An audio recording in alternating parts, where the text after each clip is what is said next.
La phase 2 du comité Un lendemain pour notre Église s'amorce et ce sera l'opportunité de tester de nouveaux usages en parallèle de la pratique du culte. Julie Fournier-Lévesque, directrice générale du courant culturel Rocher-Percé, nous explique comment ça va se dérouler.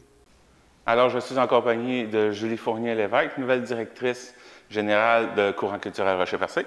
Bonjour. Bonjour, ça va bien? Oui, toi? Oui. Alors, nouvelle directrice, ça fait pas longtemps que tu es rentrée chez Courant culturel? Oui, tout nouveau depuis le 20 septembre dernier. En fait, directrice générale par intérim en remplacement de Samuel Méthode-Laflamme, qui est parti à la MRC là, pour d'autres défis. Et comment tu trouves, qu'est-ce qui a fait que tu as décidé de venir chez Courant culturel? Ah, ben c'était une belle offre qu'on m'a fait là, d'appliquer sur le poste, d'en prendre connaissance. Puis, dans le fond, moi, tout ce qui est développement social m'interpelle. Puis, dans ce poste-là, j'avais la possibilité de faire les arts et du développement social en même temps. Donc, c'était vraiment là, un bon combo, là, puis ça m'a tout de suite tenté. Là. Et le premier dossier qu'on t'a donné quand tu es arrivé, ça a été un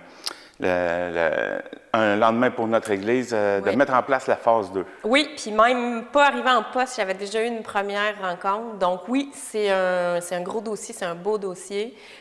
Beaucoup de partenaires vraiment intéressants. Puis donc la phase 2, ça fait suite à la phase 1, évidemment, qui était, on le sait, là, la fabrique de Grande-Rivière a identifié que l'église Notre-Dame de l'Assomption, bien, la fabrique avait plus de sous pour faire l'entretien dans les années à venir. En fait, l'idée, c'était de s'assembler en comité pour sonder les besoins, en fait, de la population, puis d'être capable de se dire, bon, qu'est-ce qu'on peut faire avec ce bâtiment-là? Donc, le comité du lendemain avait été formé à ce moment-là. Moi, j'en fais partie parce que je fais partie de Courant culturel, mais c'est pas que Courant culturel, c'est vraiment un travail d'équipe qui inclut la municipalité de Grande-Rivière, la MRC du Rocher-Percé, le réseau en développement social Rocher-Percé. Il y a aussi le Conseil du patrimoine religieux du Québec, le ministère de Culture et Communication du Québec. Est-ce que j'oublie quelqu'un? Je pense que, bien évidemment, la fabrique, le diocèse, puis un comité citoyen aussi. Donc, vraiment un travail d'équipe. Puis là, on arrive à la phase 2. La phase 2, c'est quoi? Après avoir identifié les besoins, on se dit comment on peut mettre ça en application, comment on peut dès maintenant se mettre à utiliser l'Église, non seulement pour des usages religieux, mais des usages laïques aussi.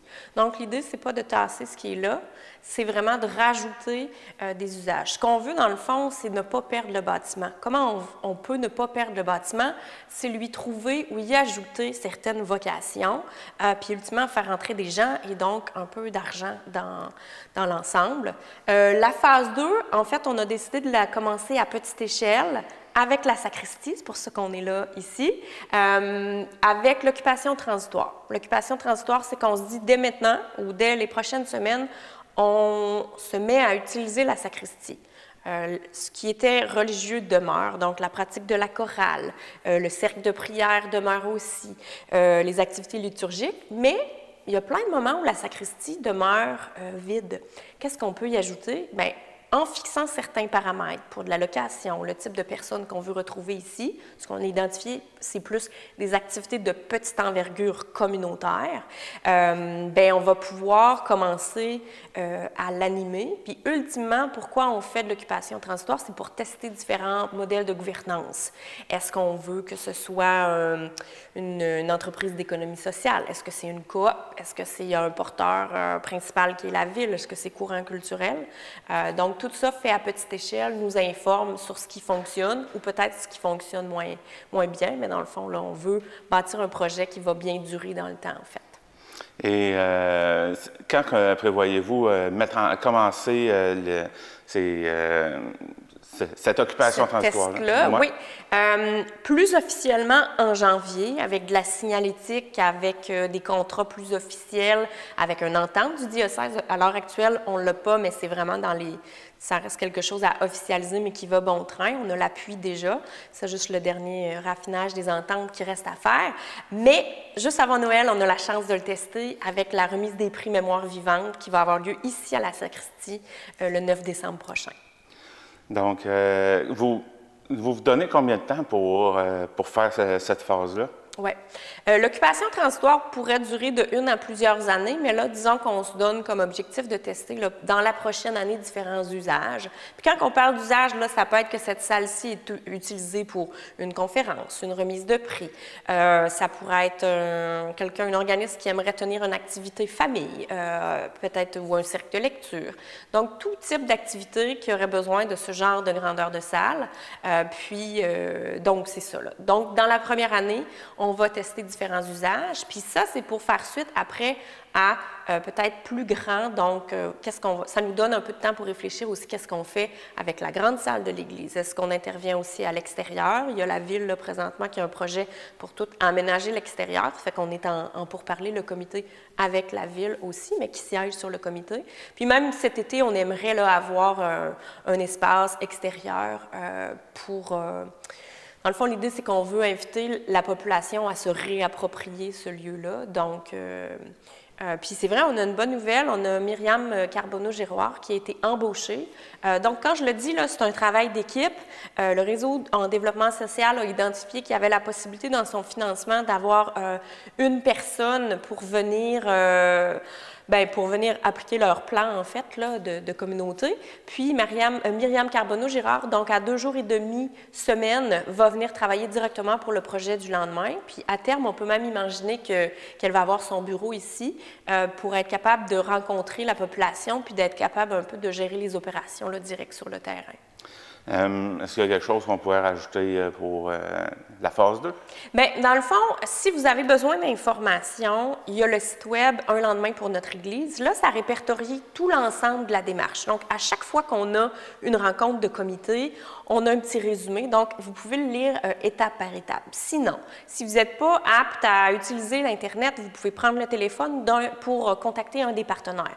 À la base, vous pouvez m'appeler moi, Julie Fournier-Lévesque, à Courant culturel Rocher-Percé.